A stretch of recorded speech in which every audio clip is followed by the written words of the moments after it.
Hello students, good morning all of you. पिछले जो lecture हमारी जून क्लास हुई थी उसमें हमने कौन सा चैप्टर पढ़ा था? Work power and energy. तो उसी को हम कंटिन्यू करेंगे, वर्क पावर एंड एनर्जी को।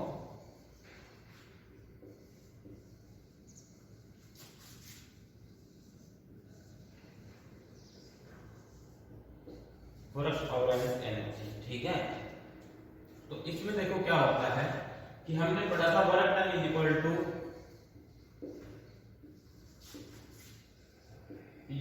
Force into displacement, force into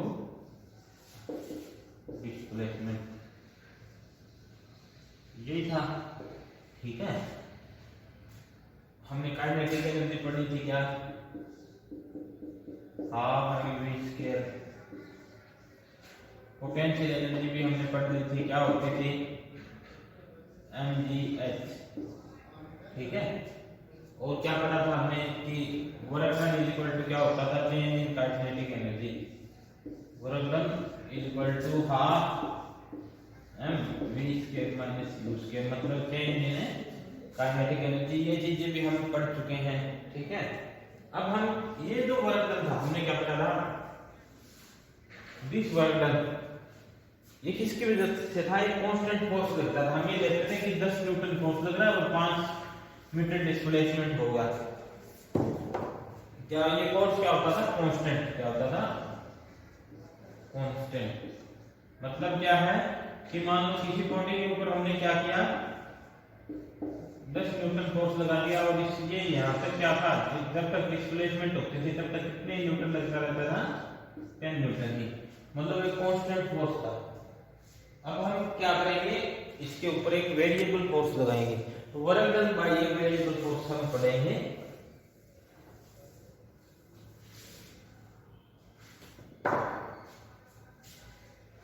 क्या पढ़ेंगे? Work done by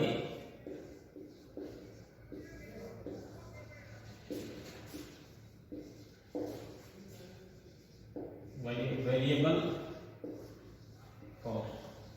variable force किस तरह का वर्क करता है? तो इसके लिए हम क्या बनाएंगे? फोर्स और डिस्प्लेसमेंट में ग्राफ बनाएंगे। क्या करेंगे? Force into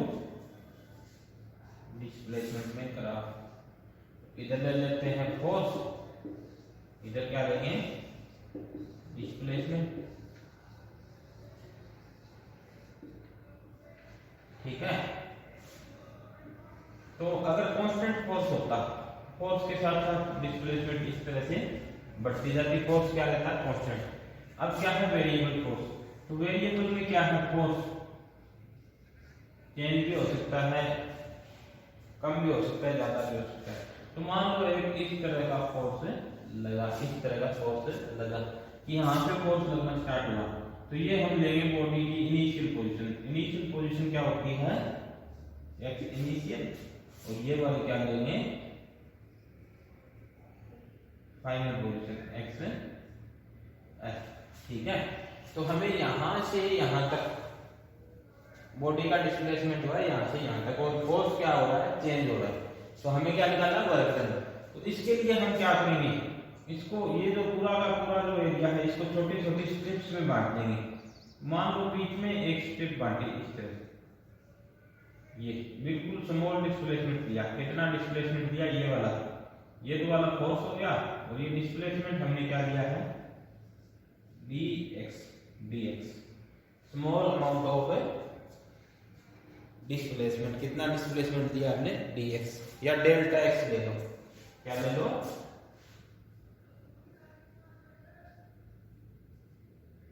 delta x। और मान लो इस पॉइंट पे फोर्स की एक बिल्कुल छोटी सी स्ट्रिप लेनी है। तो ये जो लाइन है ना, ये लाइन ये थोड़ी सी टेढ़ी है, हम इसको सीधी ही मान के चलेंगे कि ये इतना सा फोर्स क्या लग रहा है? कांस्टेंट। क्या फोर्स लग रहा है? कांस्टेंट। तो इसके लिए small amount of work done, small amount of work done,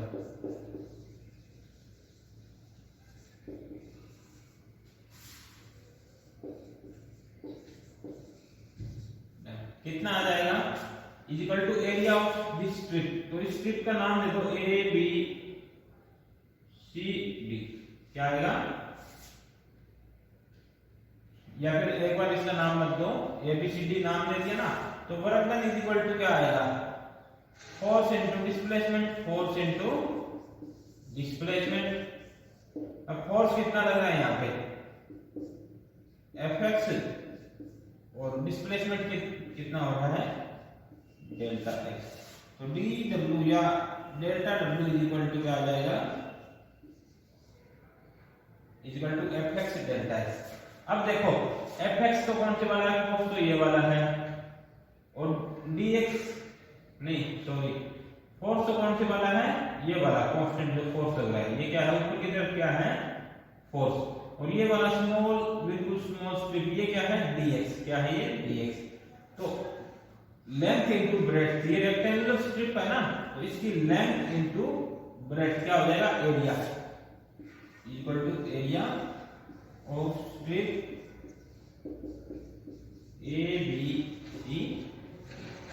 अब देखो इतनी दूर में कितना वर्क हो रहा है, स्ट्रिप का एरिया, स्ट्रिप का एरिया, इस स्ट्रिप का एरिया जो इस ग्राफ के फोर्स वाले ग्राफ के नीचे है, तो पूरा का पूरा total amount of work done क्या आ जाएगा,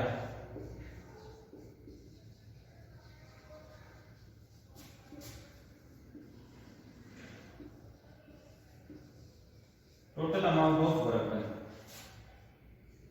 कितना आ जाएगा, इस पूरी कर्व के नीचे का एरिया। क्या करते हैं हम इसका इंटीग्रेशन कर देंगे, क्या कर देंगे integration of W is equal to integration from initial position to final position, initial position to final position, और इस Fx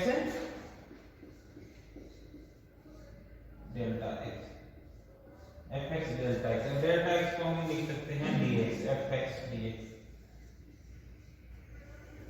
This is the amount of work done, this is the amount of work done। और ये क्या है जो work done आएगा ना, ये Fx dx पूरा का पूरा ये क्या आ जाएगा एरिया अंडर द, ये पूरा का पूरा एरिया आ जाएगा, क्या आ जाएगा पूरा का पूरा एरिया। तो क्या लिखेंगे एरिया अंडर, क्या आएगा एरिया अंडर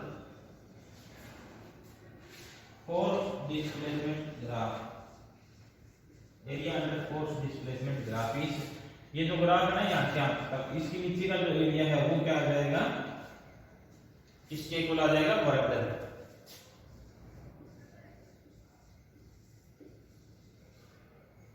ठीक है, तो ये आ गया force work done by a variable force. ठीक है, अब इसमें भी देखो क्या होता है कि आपको एक रूल लेके चलना है, कई बार क्वेश्चन आ जाता है, मैं बता देता हूँ, एग्जांपल बता देता हूँ।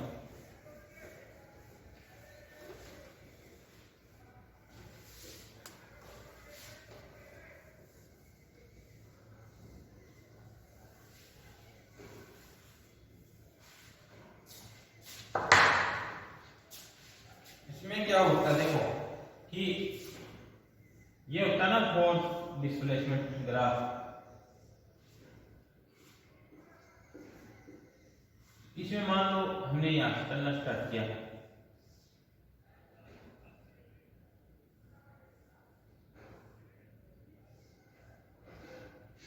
इस तरह का एक ग्राफ दे दिया, तो जो ऊपर वाला एरिया है, ऊपर वाला एरिया आएगा, ये भी क्या आएगा जो इस डिस्प्लेसमेंट एक्सिस से ऊपर वाला एरिया है, ये तो क्या आएगा पॉजिटिव वर्क आएगा, positive work.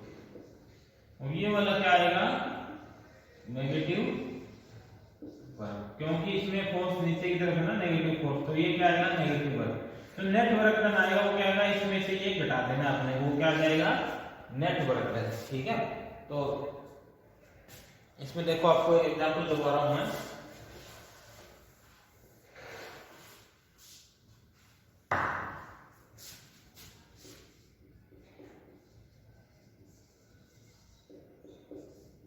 find the net work done in a given diagram।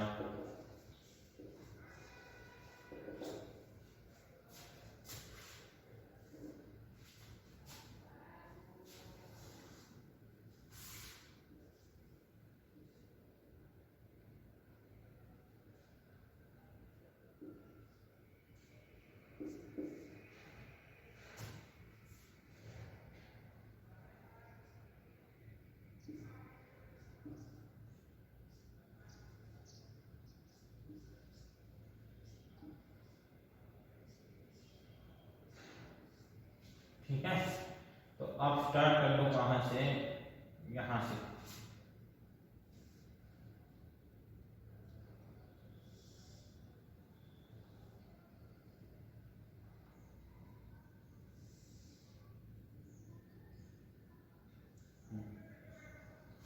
ठीक है, तो इधर नीचे 5, ठीक है। चलो फिर क्या करोगे,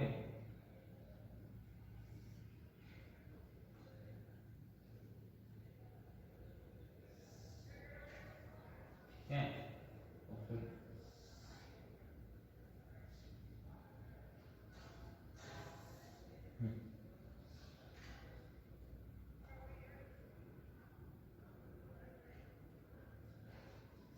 इस डायग्राम में आपको क्या निकालना है, नेटवर्क। ठीक है, नेटवर्क डन। तो अब देखो ऊपर वाले में क्या वर्क डन आएगा, एरिया अंडर में फोर्स और डिस्प्लेसमेंट ग्राफ, है ना। तो पहले तो पॉजिटिव निकालो, ये आप मान लो फर्स्ट रीजन, ये सेकंड रीजन और ये थर्ड रीजन। ठीक है, तो नेट वर्क डन कितना आएगा देखो,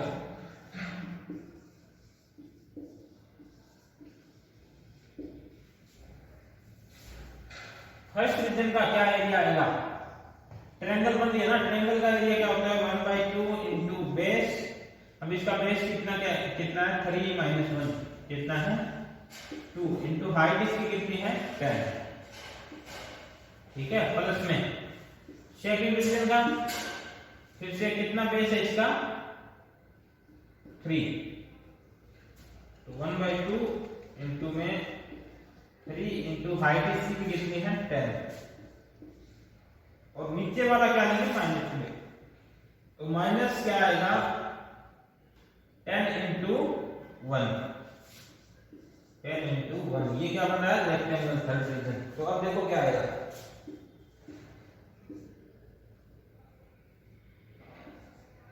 क्या आ जाएगा 10 प्लस में ये क्या आएगा, यहाँ पे आना था 1/2 इनटू बेस इनटू हाइट, तो 2 × 5 = 10, 5 × 3 = 15, माइनस 10 इनटू 1 कितना आ जाएगा 10, तो कितना बच जाएगा 10 - 10 0, कितना बच जाएगा 15। This is the amount of work done. ठीक है, तो आपको समझ में आ गया होगा, एक बार फिर बता रहा हूं कि जो ऊपर एरिया होता है इस एक्सिस से, डिस्प्लेसमेंट एक्सिस से ऊपर, उसको पॉजिटिव लेंगे, नीचे वाले को नेगेटिव। ठीक है, अब देखो आगे,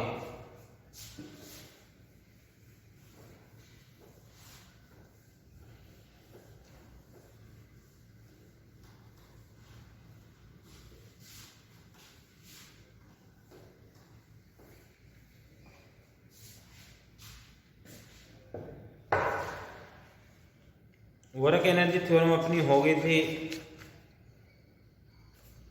हमारी law of conservation of mechanical energy भी हो गया था। ठीक है, अब देखो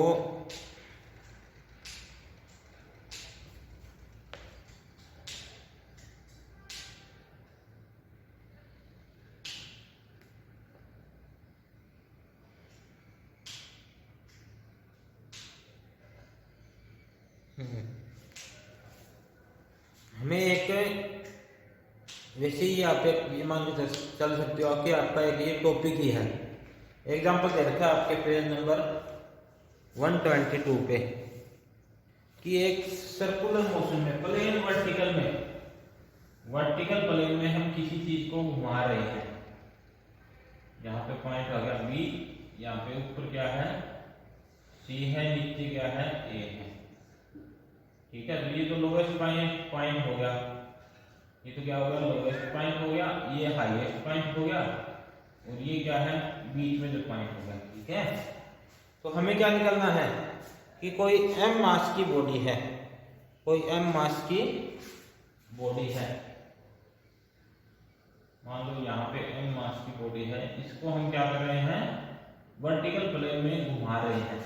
वर्टिकल प्लेन में घुमाने का मतलब क्या है कि जैसे किसी पत्थर को बांध लो धागे के और ऐसे घुमाओ उसको, ऐसे।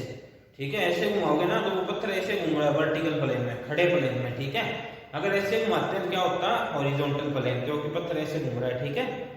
तो इस तरह से घुमा रहे हैं तो उसकी 3 पॉइंट्स पे वेलोसिटी निकालनी है, सबसे नीचे, बीच में और सबसे ऊपर, ठीक है। तो इसके लिए हम क्या करेंगे, इसके लिए हम law of conservation of energy निकालेंगे, ठीक है। तो इसमें दो चीजें चलेगी। अब देखो जैसे यहाँ पे लोवेस्ट पॉइंट पे सबसे पहले काम निकालेंगे लोवेस्ट पे, कि मान लो पत्थर ये यहाँ पे है, यहाँ पे नीचे नीचे, ठीक है। तो अगर यहाँ पे है तो नेट वेट कितना लगेगा पत्थर का,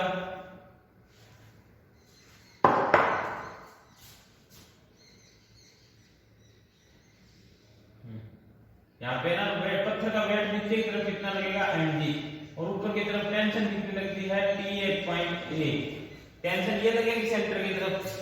तो नेट फोर्स जो लग रहा है इसके ऊपर, नेट फोर्स सेंटर की तरफ कितना लग रहा है TA minus mg, TA minus mg, और ये किसके इक्वल होगा, किसके इक्वल होगा, ये इसका रेडियस मान लो कितना है r है, किसके इक्वल होगा, सेंट्रीपिटल फोर्स के इक्वल, mv² r। समझ में आया कैसे, कि जो सेंटर की तरफ नेट फोर्स लग रहा है वो निकालेंगे। तो इस स्ट्रिंग में टेंशन कितनी है, पूरी टेंशन कितनी है TA, और नीचे की तरफ फोर्स कितना लग रहा है mg, तो कितनी इस साइड कितना बच जाएगा TA माइनस mg, तो वो किसके इक्वल होगा, सेंट्रीपिटल फोर्स के इक्वल होगा। तो TA minus mg is equal to mv²/L, ठीक है। अब देखो ये आ गया ना टोटल फोर्स, तो आगे देखो क्या आएगा, तो आगे क्या होगा बेटा, देखो ये आगे इक्वेशन अपनी फर्स्ट, ठीक है, इसको रख दो। अब देखो जब पॉइंट सी पे पहुंचेंगे, ये सेंटर आ गया, ये चलो स्मॉल सी ले लो, ये कैपिटल सी, तो जैसे ही सी पे पहुंचेगी ये बॉडी, सी पे पहुंचते क्या होगा, इसकी जो नेट एनर्जी है, नेट एनर्जी है, तो ये आर, ये भी आर, एनर्जी एट सी कितनी होगी, एनर्जी ले लो आप सी, मतलब क्योंकि एनर्जी सभी जगह इक्वल रहती है। मैं आपको बता चुका हूँ law of conservation of mechanical energy में, कि जो टोटल एनर्जी हर पॉइंट पे क्या रहेगी, इक्वल, और हम यहाँ पे भी क्या निकाल रहे हैं, टोटल एनर्जी, तो सी लिखने की जरूरत नहीं है।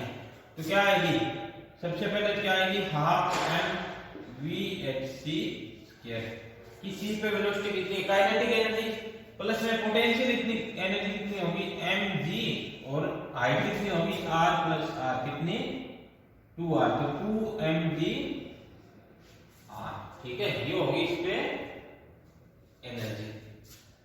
अब देखो ये लिखो आप total energy hc eight highest point लिख दो, हाईएस्ट कितनी होगी, ये होगी। अब देखो जैसे ही हाईएस्ट पॉइंट पर पहुंचेगी, तो अगर इसके ऊपर स्ट्रिंग के ऊपर टेंशन लगेगी तो बॉडी नीचे की तरफ आ जाएगी, लेकिन नीचे की तरफ बॉडी नहीं आती, मतलब टेंशन क्या है, 0। तो इसका मतलब सेंट्रीपिटल फोर्स किसकी वजह से लग रहा है, सिर्फ इसके वेट की वजह से, इसकी वजह से mg की वजह से। तो क्या आ जाएगा, mvc²/r इज इक्वल टू क्या आ जाएगा बताओ, इज इक्वल टू mg, सिर्फ वेट की वजह से नीचे की तरफ फोर्स लग रहा है, सेंट्रीपिटल फोर्स, ठीक है। इसमें m से m कैंसिल कर दो, vc² इज इक्वल टू क्या आ जाएगा, gr, और vc इज इक्वल टू क्या आ जाएगा, √gr, ठीक है। ये तो आगे वेलोसिटी hc। अब देखो, अब हमें क्या करना है, law of conservation of energy कहां पे लगानी है, कहां पे लगाएंगे, नीचे वाले पॉइंट पे, at lowest point, at lowest point.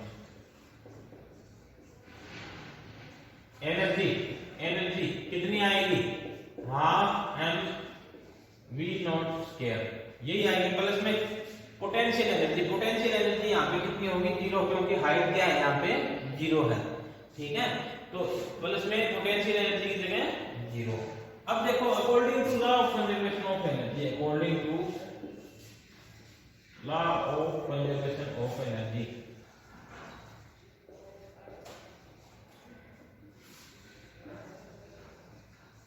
According to law of conservation of energy क्या आएगा कि जितनी टोटल एनर्जी इस पॉइंट पे है उतनी ही टोटल एनर्जी इस पॉइंट पे होनी चाहिए। तो इस पॉइंट पे क्या थी हमने निकाली थी, हाफ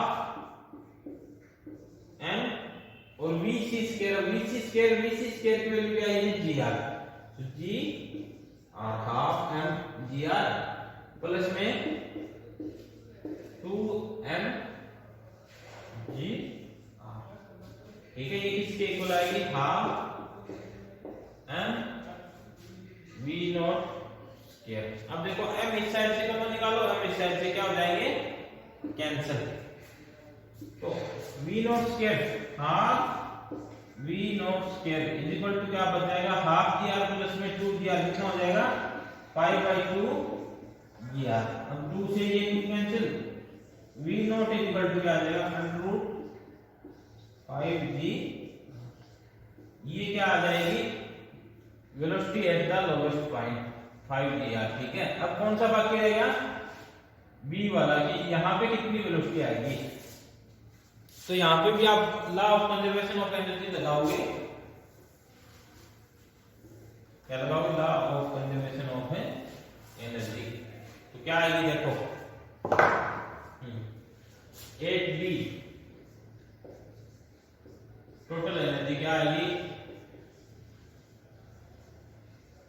कितनी आ जाएगी, E is equal to half m v के लिए तो आगे काइनेटिक एनर्जी प्लस में पोटेंशियल एनर्जी क्या आएगी, mg और हाइट क्या होगी यहाँ पे r, कितनी हाइट होगी r, mg r। अब vb का अपने को पता ही है, vb का अपने को पता है, E का भी अपने को पता है। तो यहाँ पे जितनी एनर्जी थी उतनी ही यहाँ पे होगी। तो मतलब क्या है, half m v not square, यहाँ पे हमने क्या ली थी, v नॉट a पे maximum velocity, half m v not square is equal to half m v b square plus में mg, ये आएगी। अब देखो मैंने v not half m v not square क्यों लिया है, क्योंकि law of conservation of energy लगाई है। क्या लिखेंगे, according to law of conservation of energy,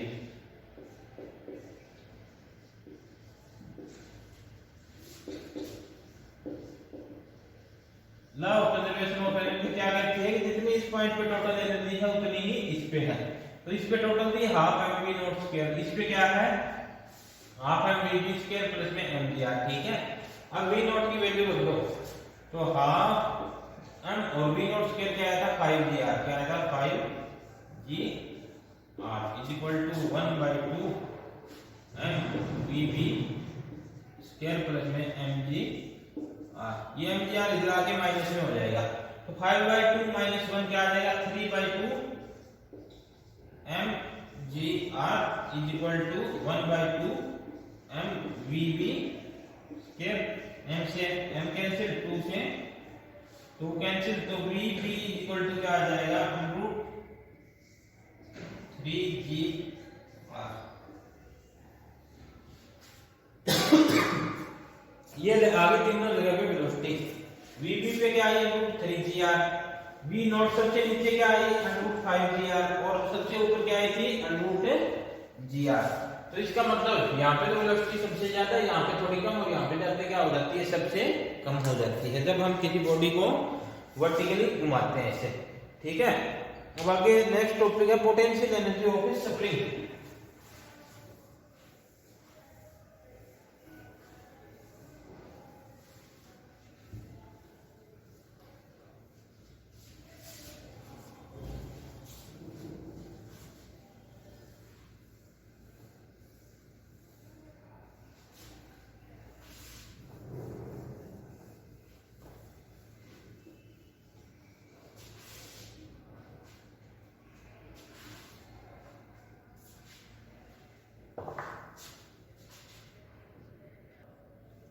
next topic है हमारा potential energy of A spring.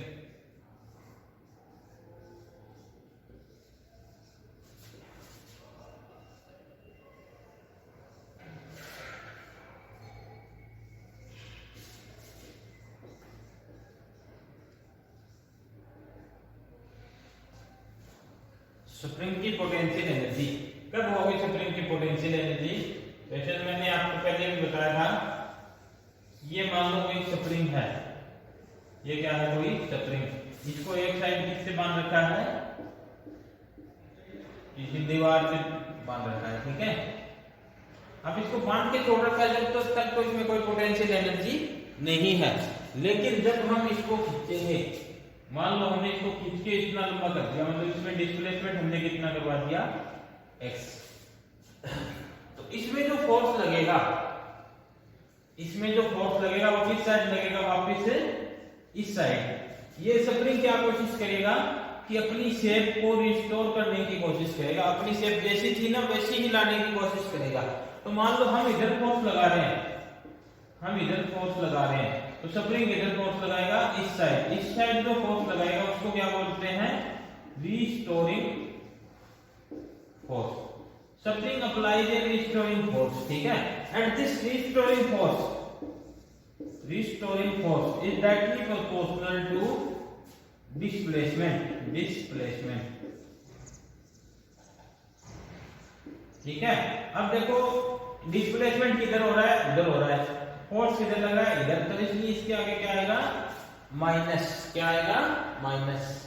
ठीक है, जितना ज्यादा हम डिस्प्लेसमेंट करेंगे उतना ही ज्यादा रिस्टोरिंग फोर्स लगेगा with in elastic limit. With in elastic limit का क्या मतलब है कि जब तक स्प्रिंग अपनी इलास्टिसिटी की प्रॉपर्टी दिखाता रहेगा तब तक ये इक्वेशन क्या है? फॉलो करेगी। उसके बाद में जब स्प्रिंग की पावर ही खत्म हो जाएगी तो बढ़ता जाएगा, फिर कोई फोर्स नहीं लगाएगा।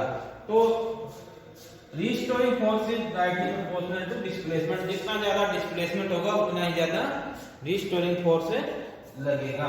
तो अब देखो इसको लिखेंगे कैसे? F, restoring force F is directly proportional to minus x, और F इज इक्वल टू क्या आ जाएगा? Minus kx। This is known as Hooke's law. This is known as Hooke's law, ठीक है। कि F is equal to minus kx। k क्या होता है? हुक्स कांस्टेंट होता है। इसकी वैल्यू अभी आपको जरूरत नहीं, आगे करवाएंगे। तो ये आ गई रिस्टोरिंग फोर्स की वैल्यू। अब देखो हम क्या कर रहे हैं? रिस्टोरिंग फोर्स के ऑपोजिट काम कर रहे हैं। हम क्या कर रहे हैं? रिस्टोरिंग फोर्स के ऑपोजिट काम। तो कितना वर्क डन हम करेंगे? देखो कितना वर्क डन करेंगे? अब देखो फोर्स कितना आ गया अपने पास है? Minus kx। हम डिस्प्लेसमेंट मान लो कितना करवा रहे हैं? dx। क्या करवा रहे हैं? dx डिस्प्लेसमेंट करवा रहे हैं। शुरू में वेरी स्मॉल डिस्प्लेसमेंट, ठीक है। तो उसके लिए क्या आएगा? उसके लिए कितना वर्क डन आएगा? तो dw इज इक्वल टू क्या आ जाएगा?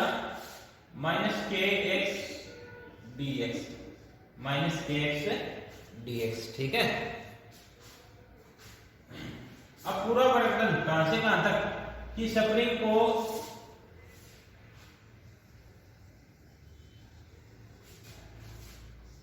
मान लो इनिशियल पे यहां पे था और फाइनल में कहां पे पहुंच गया? ये इसको खींच के हम यहां पे ले आए, इसको यहां तक ले आए, इसको खींचते खींचते, ठीक है। इस तरह से यहां पे आ जाएगा। कैसे हो जाएगा? ये फाइनल पोजीशन क्या हो जाएगी इसकी? बढ़ जाएगा ना, ये आगे फाइनल पोजीशन। तो x initial to x final, ठीक है, ठीक है। तो हम ये मान के चलते हैं कि शुरू में जो डिस्प्लेसमेंट क्या थी? 0 थी, और यहाँ पे जाके कितनी होगी? यहाँ तक डिस्प्लेसमेंट कितनी होगी? x डिस्प्लेसमेंट होगी। इनिशियल से फाइनल तक कितनी डिस्प्लेसमेंट होगी? x। तो शुरू में डिस्प्लेसमेंट 0 थी, बाद में कितनी होगी? x। तो इंटीग्रेशन करते हैं इसका। dw का integration is equal to minus kx dx का इंटीग्रेशन, और कहां से कहां तक है? 0 से x तक। तो इंटीग्रेशन करो तो माइनस क्या आएगा, work done equal to minus, और इसका k कांस्टेंट है और x का क्या आ जाएगा x स्क्वायर बाई 2 और 0 टू x, तो क्या आ जाएगा 1/2 k x square minus 1/2 k x square. ठीक है, ये आ गया वर्क डन। अब देखो वर्क डन हमारा किस में आया है, नेगेटिव में। तो देखो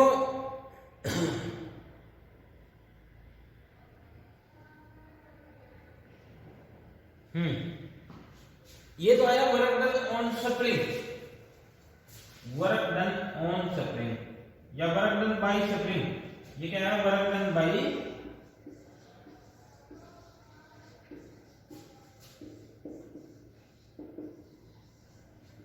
स्प्रिंग। कैसे, क्योंकि स्प्रिंग इधर खींच रहा था और स्प्रिंग का डिस्प्लेसमेंट उधर हो रहा था, तो फोर्स इधर लग रहा है, डिस्प्लेसमेंट उधर हो रहा है, वर्क डन क्या आ गया नेगेटिव।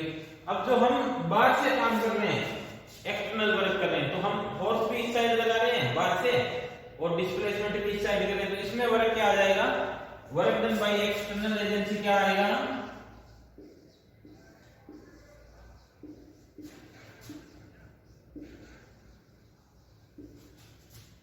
External force. ये क्या आएगा प्लस में 1/2 k x स्क्वायर। और जो हमने काम किया, जो हमने इसके ऊपर काम किया ना स्प्रिंग के ऊपर, वो किस में स्टोर हो गया, इसकी पोटेंशियल एनर्जी की फॉर्म में। तो पोटेंशियल एनर्जी ऑफ स्प्रिंग, जो हमने काम किया वो इसकी पोटेंशियल एनर्जी की फॉर्म में स्टोर हो गया। तो मतलब क्या है, potential energy of spring is equal to work done, कि जितना काम किया वो पोटेंशियल एनर्जी में स्टोर हो गया, तो हाफ k x स्क्वायर।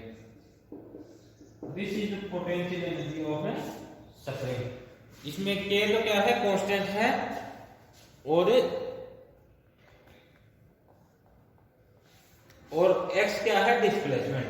तो k इज स्प्रिंग कांस्टेंट, इसकी वैल्यू आपको दी हुई मिलती है, और x क्या है, डिस्प्लेसमेंट, x क्या है डिस्प्लेसमेंट। तो ये आ गया आपकी potential energy of A spring. अब देखो इसका ग्राफ कैसा बनेगा, कि अगर इसमें फोर्स और डिस्प्लेसमेंट का ग्राफ बनाया जाता है तो कैसा बनेगा।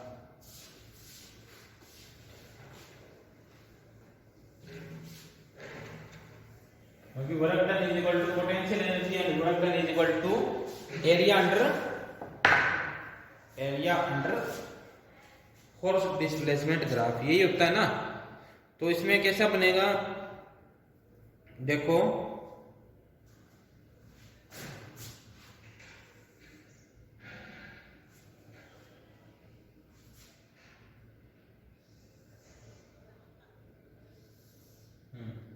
F is equal to minus k, ये ग्राफ बनेगा।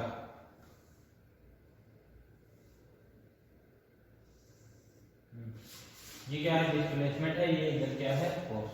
अब इसमें क्या है, देखो आपको क्या पता चल रहा है कि जहां पे डिस्प्लेसमेंट क्या है, पॉजिटिव है, वहां पे वर्क डन क्या है, नेगेटिव है। डिस्प्लेसमेंट पॉजिटिव, तो वर्क डन हमारा क्या आएगा, minus half k x square. ठीक है, अगर डिस्प्लेसमेंट क्या होता है, पॉजिटिव, नहीं डिस्प्लेसमेंट अगर क्या होता है, नेगेटिव, तो यहाँ पर वर्क डन क्या आ रहा है, एरिया ऊपर की तरफ है ना, वर्क डन क्या आ जाएगा, पॉजिटिव। मतलब क्या है कि अगर स्प्रिंग को हम उधर खींचने की बजाय इधर की तरफ दबा के हम इसको थोड़ा सा क्या करते हैं, छोटा करते हैं, तो अब ये स्प्रिंग फोर्स किधर लगाएगा, रीस्टोरिंग फोर्स उधर। ठीक है, तो क्या हो जाएगा, वर्क डन क्या हो जाएगा, पॉजिटिव। तो इस साइड क्या आएगा, work done W is equal to negative, क्योंकि एरिया किधर की तरफ है, नीचे की तरफ है ना, ये वाला। और इस साइड वर्क डन क्या आएगा, work done is equal to positive. ठीक है, तो अब आपको समझ आ गया होगा कि अगर सब डिस्प्लेसमेंट क्या होती है, पॉजिटिव होती है, मतलब स्प्रिंग को हम इधर खींचते हैं तो वर्क डन क्या आएगा, नेगेटिव। अगर स्प्रिंग को हम दबाते हैं तो डिस्प्लेसमेंट नेगेटिव, मतलब एरिया पॉजिटिव और वर्क डन है पॉजिटिव। ठीक है, अब देखो नेक्स्ट टॉपिक क्या है।